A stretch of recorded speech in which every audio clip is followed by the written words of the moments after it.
பரபரப்பாக செல்வதை பார்க்கும்போது கொஞ்சம் சந்தோஷமாகவும் கொஞ்சம் பயமாகவும் இருக்கு. சில பேர் வேலைக்கு போறாங்க, சில பேர் காலேஜ், ஸ்கூல், ஹாஸ்பிட்டல்னு போறாங்க. ஆனா ஒரு சிலர் மட்டும்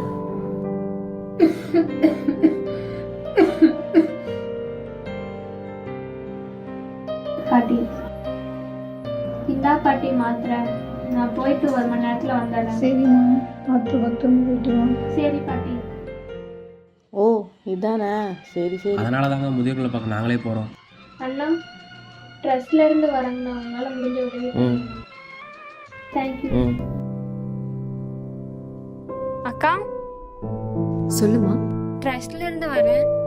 குழந்தைங்களுக்கு உங்களால முடிஞ்ச உதவி பண்ண முடியுமா? ஏமா இந்த ஒர்க்லாம் பண்ற? காலேஜ் போகலையா? குடும்ப கஷ்டங்க்கா. வெயிட் பண்ணுமா, வரேன். சரிக்கா, அப்புறம் பார்க்கலாம். இந்தாம்மா ஃபார்ம் மறந்துட்டேன். தேங்க்ஸ்க்கா. சாவி எங்கடா வச்சேன்?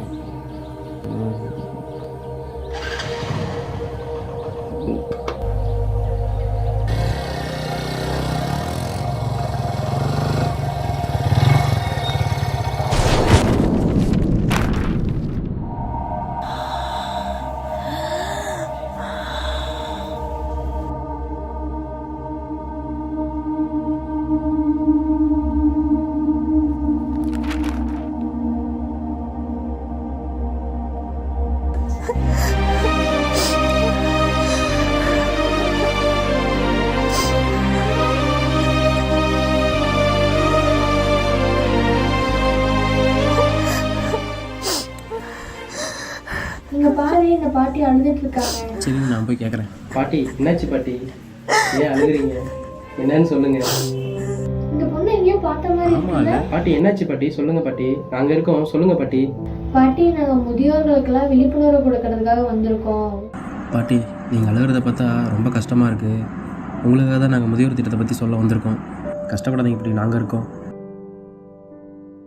முதியோர் ஒருங்கிணைந்த திட்டத்தில் பார்த்தீங்கன்னாக்க முதியோர் இல்லம், பகல் நேர பராமரிப்பு மையம், நடமாடு மருத்துவமனைன்னு இப்போ நிறையா இருக்குது பாட்டி. நீங்கள் இருக்கிறது பார்த்தீங்கன்னா 65 வயசுக்கு மேலே உள்ளவங்களுக்கு பார்த்தீங்கன்னாக்கா சேமிப்பு திட்டத்தில் அதிக வட்டி விகிதம் கிடைக்கும் பாட்டி. கவர்மெண்ட்லேருந்து நிறைய திட்டம் கொண்டு வந்திருக்காங்க.